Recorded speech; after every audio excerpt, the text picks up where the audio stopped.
तो जैसा कि आप लोगों ने पिछले पार्ट में देखा था कि की चैन फाइनली उन 2 स्पिरिट फ्रैगमेंट्स को ऑब्जॉर्व करने में कामयाब हो जाता है और दूसरी तरफ जैन उन सेलेस्टियल बीइंग के साथ मिलकर फायर डीमन से बाकी के स्पिरिट फ्रैगमेंट्स लेने जाता है, लेकिन वो आदमी उनकी उम्मीद से बहुत ज्यादा पावरफुल था। इसलिए जैन अकेले उस आदमी से लड़ने का फैसला करता है और जियाओबाई और शाओला को वहाँ से जाने को कहता है, क्योंकि उस आदमी को जियाओबाई और शाओला का ब्लड चाहिए था ताकि वो फॉरबिडन टेक्निक का यूज करके इमॉर्टल पैलेस को डिस्ट्रॉय कर सके। जिस पर जैन उस आदमी को रोकने की कोशिश करता है, पर वो आदमी जैन को घायल कर देता है और उसे मारने की कोशिश करता है, लेकिन सही टाइम पर जैन के दोस्त आकर उसे बचा लेते हैं और वहाँ से भाग जाते हैं। पर इसमें उस आदमी के हाथ शाओला का ब्लड लग जाता है, जिससे वो आदमी अपने फॉरबिडन टेक्निक को एक्टिवेट कर देता है, लेकिन तभी उस आदमी का वो प्लान फेल हो जाता है और उस मीटोड के टुकड़े उस शहर पर गिरने लगते हैं, जिससे कीचन मरने वाला होता है। अब आगे तो इस पार्ट की शुरुआत में हम देखते हैं कि कीचन एक बच्ची को बचाने की कोशिश करता है, लेकिन तभी उस पर बहुत सारा मलबा गिरने वाला होता है, पर सही टाइम पर जिंग अपने वेब की मदद से कीचन को बचा लेती है।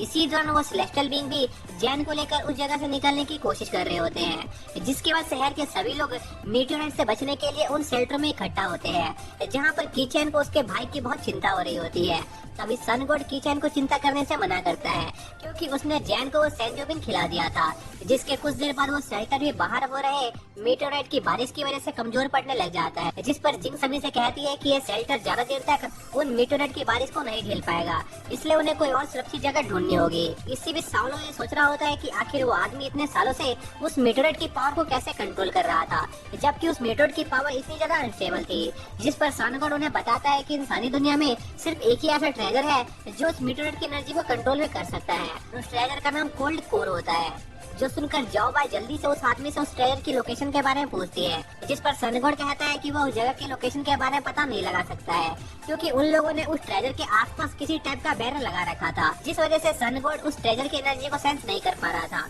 और वो ट्रेजर अंडरग्राउंड में होता है। जिस पर साउला उस फोर्ट्रेस के अंदर जाने का प्लान बनाने लगता है ताकि वो ट्रेजर को हासिल कर सके, जिस पर सन गॉड उन्हें वहां जाने से मना करता है, क्योंकि उस जगह पर बहुत सारे गार्ड थे, जिस वजह से उनका उस जगह में घुस पाना लगभग नामुमकिन था। इसलिए सन गॉड उनसे कहता है कि अगर वो लोग सच में वहां पर जाना चाहते हैं तो उन्हें बिल्कुल एक चोर की तरह उस कैंप में घुसना होगा। जो सुनकर उन सभी लोगों की नजर जिंग पर जाती है, क्योंकि जिंग एक बहुत अच्छी चोर थी, पर जिंग उस कोर को चुराने से हिचकिचा रही होती है, क्योंकि उसने अपनी सिस्टर से प्रॉमिस किया था कि वो फिर कभी चोरी नहीं करेगी। जिस पर कीचन भी जिंग का साथ देता है, लेकिन तभी सन गॉड जिन से कहता है कि ये काम करके वो कोई चोरी नहीं कर रही है, बल्कि वो कोर इस शहर के लोगों का ही है और वो बस उस कोर का इस्तेमाल इन शहर के लोगों को बचाने के लिए कर रही है, इसलिए कोई चोरी नहीं है। जो सुनकर जिंग वो काम करने के लिए तैयार हो जाती है। फिर हम उस जगह का सीन देखते हैं जहाँ पर वो कोर रखा गया था और उसकी निगरानी बहुत सारे गार्ड्स कर रहे होते हैं, लेकिन इसी बीच जिंग उन गार्ड्स के नाक के नीचे से अंदर घुस रही होती है। तभी हम कुछ और गार्ड्स को देखते हैं जो सीसीटीवी में अपने हॉट बॉस को देख रहे होते हैं,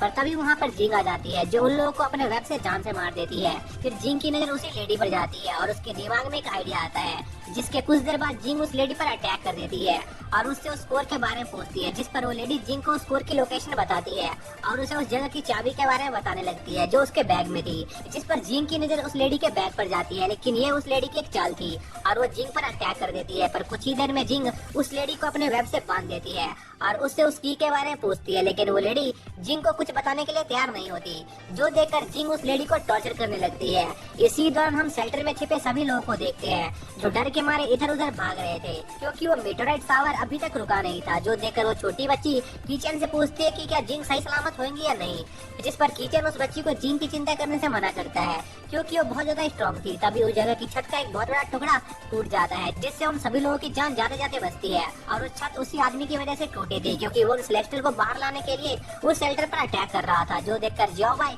बाहर जाकर उस आदमी से लड़ने का फैसला करती है, पर कीचन जियाओबाई से जिंग का इंतजार करने को कहता है, जिस पर जियाओबाई कीचन को किसी भी बात की चिंता करने से मना करती है, क्योंकि उसका वेपन अब पूरी तरह से ठीक हो गया था। जिस पर शाओला भी कीचन को यहीं पर रुकने को कहता है और वो भी जियाओबाई के साथ उस आदमी से लड़ने निकल जाता है। जो देखकर कीचन सोचने लगता है कि उसके पास ये ट्रेजर होने के बावजूद भी वो उन लोगों की मदद नहीं कर सकता है, इसलिए कीचन को अंदर ही अंदर बहुत ज्यादा बुरा लग रहा था। फिर सीन शिफ्ट होता है और हम जिंग को देखते हैं, जो उस लेडी को अभी भी टॉर्चर कर रही होती है, लेकिन अंत में वो लेडी हार मानकर जिंग को उस जगह का पासवर्ड बता देती है। तभी वो लेडी जिंग को वार्निंग देती है कि अगर वो दरवाजे के अंदर गई तो वो वापस जिंदा लौट कर नहीं आ पाएगी, लेकिन उस वार्निंग के बावजूद भी जिंग वहाँ पर जाती है, जहाँ पर उसे फाइनली वो कोर दिखाई देता है। लेकिन जिंग जैसे ही उस कोर को लेने के लिए आगे बढ़ती है, उससे एक ट्रैप एक्टिवेट हो जाता है, जिससे वहाँ की जमीन हिलने लगती है और एक सायरन बजने लगता है, जिसके कुछ देर बाद जिंग पर एक अनजान सा क्रिएचर हमला कर देता है, जिसे जिंग बड़ी मुश्किल से डॉज कर पाती है। और उस मॉन्स्टर को देखकर जिंग के होश उड़ जाते हैं,